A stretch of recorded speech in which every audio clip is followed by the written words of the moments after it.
এই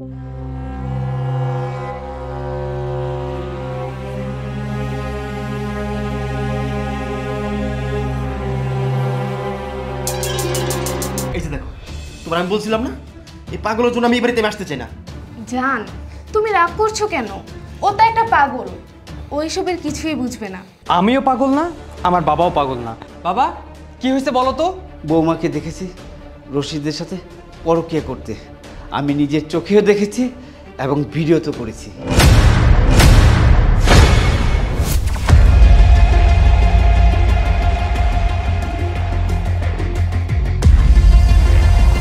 আমার বাসায় পলায় পলায় আসি না, আমার খুব ভয় হয়। আরে কিসের ভয়? এই যে তোমার শ্বশুর। আমার শ্বশুর সে তো একটা পাগল, তারে দিয়ে কি হবে? আমি আছি না, আমি থাকতে তোমার আবার ভয় কিসের? আচ্ছা, তোমার স্বামী তবে চলে আসবে না? আমার স্বামীর কথা তুমি কেন বলছো বলো তো? ওকে যদি আমি আমার স্বামী হিসেবে গ্রহণই করে নিতাম, তাহলে কি আর আমি তোমাকে আমার রুমে নিয়ে আসতাম? এখন শুধুমাত্র তুমি আমাকে একটু সময় দাও।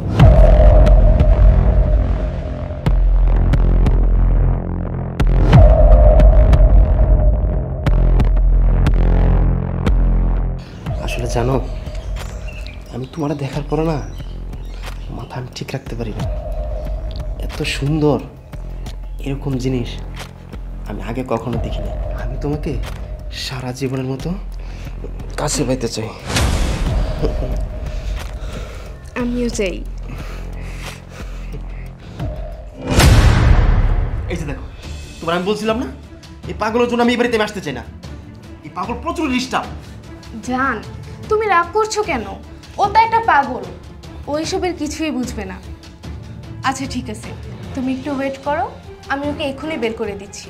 এই, তুই এখানে কি করছিস? হ্যাঁ, তোকে না আমি বলেছি যে তুই কখনোই আমার পারমিশন ছাড়া আমার বেডরুমে আসবি না। যা বলছি, আমার রুম থেকে বের হ।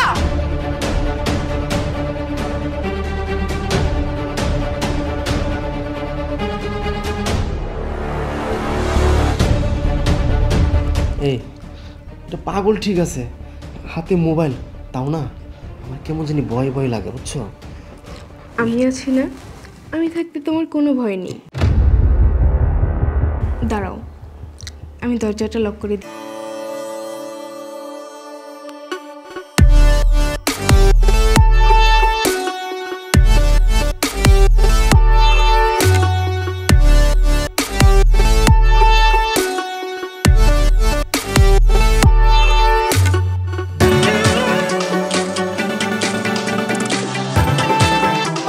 রশিদ, রশিদ কই?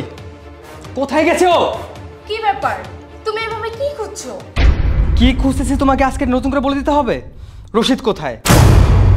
ইয়ে মানে রশিদ? কোন রশিদ?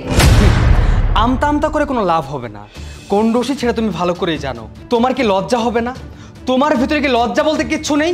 তোমার ঘরে একটা স্বামী থাকতে তুমি অন্য একটা ছেলের সাথে পরকীয়ায় লিপ্ত হও।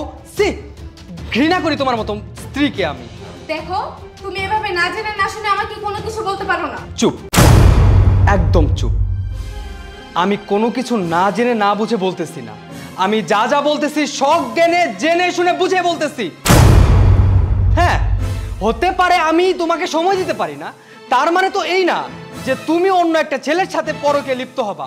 আমি অফিসে কাজকর্ম করি, আমি ব্যস্ত থাকি, তার মানে এই না আমার স্ত্রী অন্য একজনের সাথে সম্পর্কে জড়াবে। শুভ, আমি বারবার করে বলছি না যে আমার কারোর সাথে কোনো সম্পর্ক নেই, আর তুমি যে বারবার সেই একই কথা বলছো, তোমার কাছে কি প্রমাণ আছে? হ্যাঁ, এখন তোমার প্রমাণ চাই? আচ্ছা ঠিক আছে, দাঁড়াও। বাবা, বাবা। বাহ বাহ, তোমার বাবা একজন পাগল, আর সেই পাগলের সাথে থাকতে থাকতে শেষ পর্যন্ত তুমিও পাগল হয়ে গেছো। আমি তোমার কাছে প্রমাণ চেয়েছি, তুমি এই পাগলটাকে কেন রাখছো? চুপ, একদম চুপ। শোনো, আমিও পাগল না, আমার বাবাও পাগল না। তুমি আমাদের দুইজনকে পাগল সাজতে বাধ্য করছো। কিসের জন্য জানো? তোমার সমস্ত কুকীর্তি হাতে নাতে ধরার জন্য। বাবা, কি হয়েছে বলো তো? বাবা, তুই বৌমাকে ভালোবাসতে বাসতে এত অন্ধ হয়ে গেছিলি। আমি তোকে অনেকবার বোঝাবার চেষ্টা করেছি, কিন্তু তুই বোঝার চেষ্টাই করিসনি। তাই আমি পাগলের ছদ্মবেশ নিয়ে বৌমার নোংরামির কাজ আজকে আমি নিজের চোখে দেখেছি। আমি বৌমার এই নোংরামি অনেক দিন দেখেছি, কিন্তু তোকে বিশ্বাস করাতে পারিনি। তাই আজকে আমি নিজেই বৌমাকে দেখেছি রশিদের সাথে পরকীয়া করতে। আমি নিজের চোখেও দেখেছি এবং ভিডিও তো করেছি, যাতে তোকে প্রমাণটা দেখাতে পারি। আর বৌমা, আমি আসলে পাগল না, পাগল তুমি আমাকে বানিয়ে রেখেছো। তোমার এই নোংরামি প্রতিদিন 2-3জন করে ছেলে তুমি ঘরে আনো, এটি দেখতে দেখতে দেখতে দেখতে আমি আমার ছেলেকে বিশ্বাস করতে পারিনি। তাই আমি পাগলের ছদ্মবেশ নিয়েছিলাম এবং আজকে সেটা সফল হয়েছে। এই নে বাবা, তুই দেখে নে। শুভ, তুমি বিশ্বাস করো আমি এমন একদম চুপ। তোর কোনো কথা আমি শুনতে চাই না। অনেক বিশ্বাস করেছি, অনেক শুনেছি। আর না, আজকে এই মুহূর্তে তুই আমার বাড়ি থেকে বের হয়ে যাবি।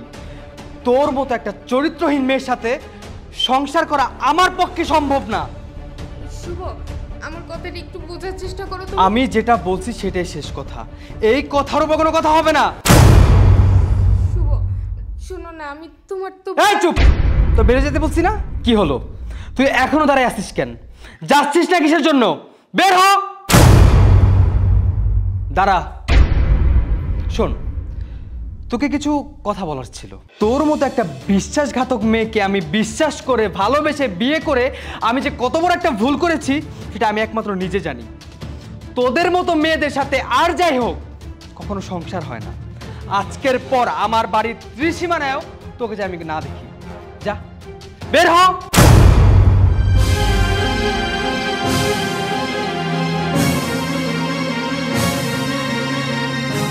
বাবা, তুমি ঠিক, আমিই ভুল। মানুষ ঠিকই বলে বাবারা কখনো সন্তানের অমঙ্গল চায় না। জানো বাবা, আমি তোমার অমতে ওকে বিয়ে করে আসলে অনেক বড় ভুল করে ফেলেছি। তুমি আমাকে মাফ করে দাও। হ্যাঁ বাবা, আমি তোর মাফ করেছি। তুই যখন তোর নিজের ভুল বুঝতে পারছস, আমার আর কোনো কষ্ট নেই বাবা।